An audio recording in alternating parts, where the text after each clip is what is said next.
ગુજરાતના નાયબ મુખ્યમંત્રી હર્ષ સંઘવીએ આજે એકતાનગરમાં આયોજિત ભારત પર્વ 2025ના મુખ્ય આકર્ષણ ભારત દર્શન થીમ પેવેલિયનની મુલાકાત લીધી. સરદાર વલ્લભભાઈ પટેલની 150મી જન્મ જયંતિના ઉપલક્ષ્યમાં આયોજિત ઉત્સવમાં વિવિધ રાજ્યોના પ્રવાસન સ્થળો, ખાનપાન, પહેરવેશ, કલા, સંસ્કૃતિની રંગીન ઝલક મેળવતા તેમણે એક ભારત શ્રેષ્ઠ ભારતના મંત્રને સાકાર કરતી આ વ્યવસ્થાની પ્રશંસા કરી. રાજ્યના આદિવાસી વિકાસ મંત્રી નરેશભાઈ પટેલ અને જોડાઈને પેવેલિયનનું નિરીક્ષણ કર્યું. મંત્રી નરેશ પટેલે પણ આવા પ્રદર્શનોને આદિવાસી સમુદાયની કલા સંસ્કૃતિને પ્રોત્સાહન આપનારા તરીકે વર્ણવી.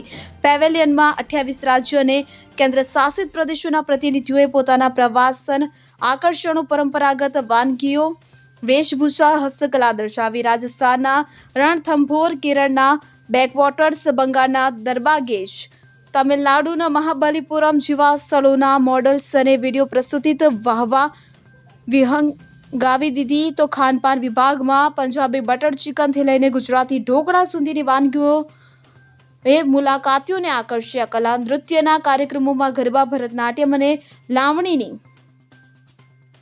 મહેક ફેલાયા. ઉત્સવ 15 નવેમ્બર સુધી ચાલશે, જેમાં લાખો પર્યટકો અને સ્થાનિક વસ્તી ભાગ લેશે. સંઘવીએ પર્યટન વિભાગને આવા કાર્યક્રમોને વધુ વિસ્તારવાનું સૂચન કર્યું કે જેથી યુવા પેઢી દેશની વૈવિધ્યમ વારસાને સમજી શકે.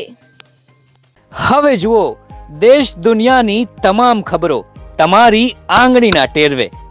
ઉઠાવો મોબાઈલ અને ગૂગલ પ્લે સ્ટોર પરથી ડાઉનલોડ કરો અમારી CN24 ન્યૂઝ મોબાઈલ એપ.